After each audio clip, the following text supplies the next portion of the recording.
question, the member from Kitchener-Conestoga. My question's to the acting Premier. Premier Wynne promised the people of Ontario she wouldn't bring any kind of carbon tax in. Yet after a decade-long spending spree, driving the province deep into debt, that's exactly what you're doing.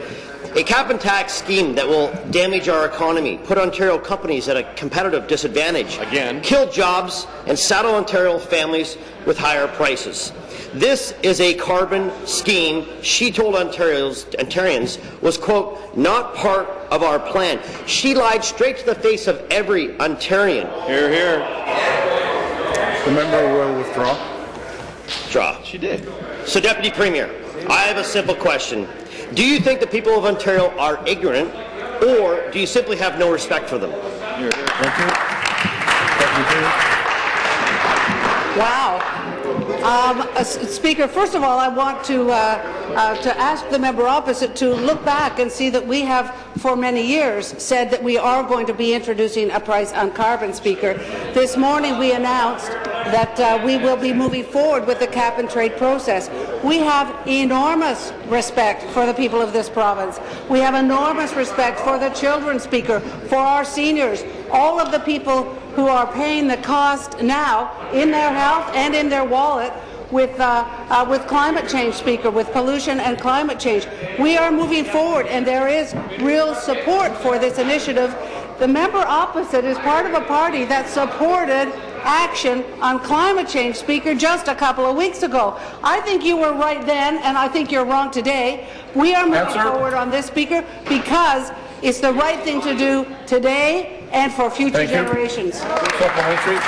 Yeah, Deputy Premier, climate change is a serious issue that needs to be addressed, but not with a carbon scheme that will hurt our economy, kill jobs, and punish Ontarians with higher taxes and prices. But here's another serious issue: your Liberal government's lack of integrity. The fact is, the Premier told the people of Ontario that a carbon tax was, quote, not in your plans. Yep.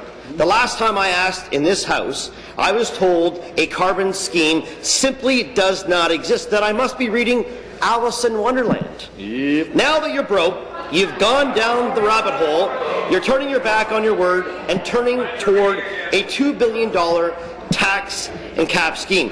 Deputy Premier, be honest with Ontarians this time and admit what we all know. This scheme isn't about the environment, it's about the money. Question. Thank you. Well, Speaker, there are many who would disagree with that statement, and I think the member opposite would like to know some of the people who are actually supporting this initiative. Gideon Foreman, the Executive Director of Canadian Association for Physicians for the Environment. Doctors are very pleased Ontario is moving forward with carbon pricing. Ontario's visionary leadership in eliminating coal power, along with today's announcement on carbon pricing, stand in stark contrast to the federal government's inaction on this file. Speaker, I think that the member opposite would like to know what Jim Lopez, the President and CEO of Tembec, has to say.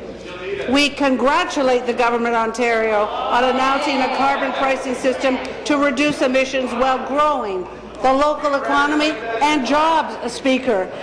Peter Bogue, the President of the Canadian Fuels Association, says the Canadian Fuels Association and its members support the Ontario government's commitment to implement a comprehensive climate change policy. Thank you.